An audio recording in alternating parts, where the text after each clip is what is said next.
Hey, what's up guys, welcome back to my channel where everything entrepreneurial is taught. I hope you're all doing well out there in your entrepreneurial journeys. So in this video I want to discuss with you about the challenges of SMEs securing funding in banks. All right, so like me, most of you would have heard about the government stimulus package of 200 million kina expended to BSP and 80 million kina expended to NDB. All right, so here's what the government did. The government expended a 300 million kina, created what is called a credit guarantee scheme. In that, they expended 200 million kina to BSP and another 80 million kina to NDB. All right, so here's what I found problematic with this SME policy thing. All right, the drivers or the promoters of this SME policy, they are not honest enough to make honest admittance that the money the government offloaded to these banks is not free money. All right, the other thing, these banks, NDB and BSP, they are not lending from what the government gave them. All right, this is what's the 80 million kina and the 200 million kina is called a cushion. All right, it's only a cushion, it's a buffer, safety buffer for the bank. So what these banks, BSP and NDB, is doing, they're actually lending their own money. They are lending their own money to us, the customers, from the SME base.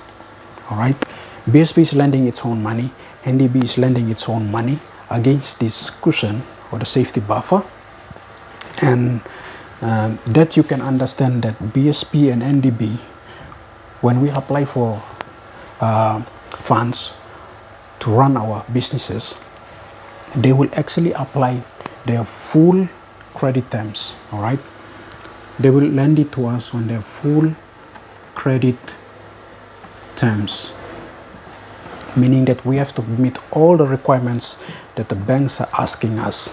This is not free money. Most customers here have this misinformation that thinking that when they go to these banks and borrowing to run their businesses, they think that they're getting from this 200 million kina and the 80 million kina from the banks. This is not true. All right, the bank is only creating a safety buffer for them. It's like in the event you and I as customers, when we borrow from these banks and we default in our action of repaying the loans, the government is telling these banks that you can take away from the 200 million kina and the 80 million kina. All right, so that's basically what happens from that. So here's another problem that we're going to end up facing, and that is the banks, when they tell us to meet their requirements, they will come up with this cumbersome process of us qualifying to get credit. All right, they will tell us that we have to be IP registered, you have to be IRC-10 certified, and you have to have financials of 6 months to 12 months to have a trend of how your cash flow has been operating, money moving in and out of your bank account. You have to have that trend before the banks will feel safe to lend money to you. Otherwise, we're not qualified. And then here's the other thing.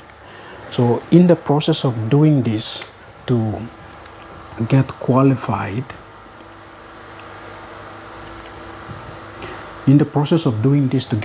to borrow credit and fulfilling this cumbersome process, by the time you end up fulfilling all the requirements that the banks want, and you go back to the bank and you want to borrow, they will tell you that the cushion has been exhausted, meaning that you have to wait out for the next government's support in terms of the cushion where you can borrow against. But in actual fact, we must all know and understand and get educated that the banks they're lending their own money on their full credit terms to us, regardless of being SMEs. So that has been what has made borrowing from banks difficult, challenging as an effort.